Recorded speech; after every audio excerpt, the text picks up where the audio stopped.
Hello, ഞാനിന്ന് ഒരു ആട്ടിൻകാൽ soup ഉണ്ടാക്കാൻ പോവുകയാണ്. അതിന് വേണ്ടി ആട്ടിൻകാൽ നന്നായി കഴുകി വിനാഗിരിയും ഉപ്പും ചേർത്ത് നന്നായി കഴുകി വെക്കണം.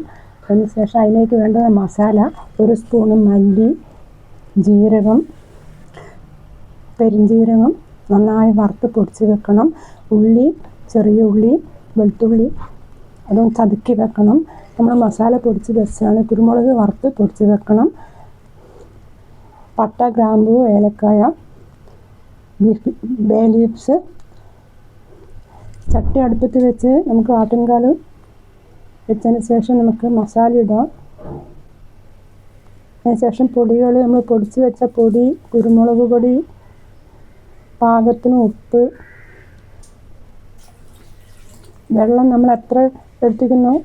ആട്ടിൻകാൽ 1/2 കിലോ ആട്ടിൻകാലാണ് എടുത്തത്. അതിന് ഡബിൾ വെള്ളം വെക്കണം. കുറച്ച് കറിവേപ്പില ഇട്ടു. കളറിന് വേണ്ടിയിട്ട് ഞാൻ കുറച്ച് മഞ്ഞൾപ്പൊടി ഇട്ടിട്ടുണ്ട്. നന്നാക്കി ഇളക്കി ഫുൾ ഫ്ലെയിമിൽ തിളയ്ക്കുന്നത് വരെ ഫുൾ ഫ്ലെയിമിൽ വെച്ചിട്ട് വെക്കണം.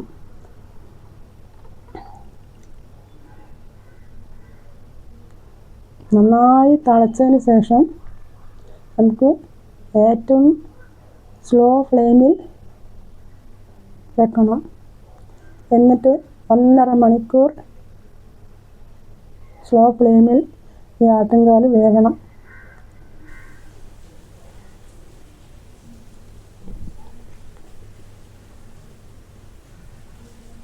ഞാൻ സ്ലോ ഫ്ലെയിമിൽ വെച്ചു. ഇനി 1.5 മണിക്കൂർ കഴിഞ്ഞതിന് ശേഷം നോക്കിയതാണിത്. ഞാൻ 1.5 മണിക്കൂറിലധികം വെച്ചിട്ടുണ്ട്.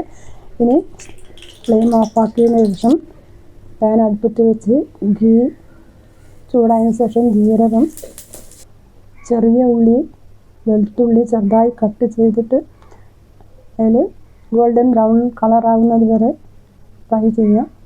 അതിനുശേഷം നമ്മൾ വേവിച്ച് വെച്ച ആട്ടിൻ സൂപ്പിലേക്ക് ഒഴിക്കണം. ഹെൽത്തി, നല്ല ടേസ്റ്റി ആട്ടിൻ ലെഗ് സൂപ്പ് റെഡിയായി. ആട്ടിൻകാൽ സൂപ്പ് റെഡിയായി. നിങ്ങൾക്ക് ഇഷ്ടപ്പെട്ടാൽ ലൈക്കും സബ്സ്ക്രൈബും ചെയ്യണേ.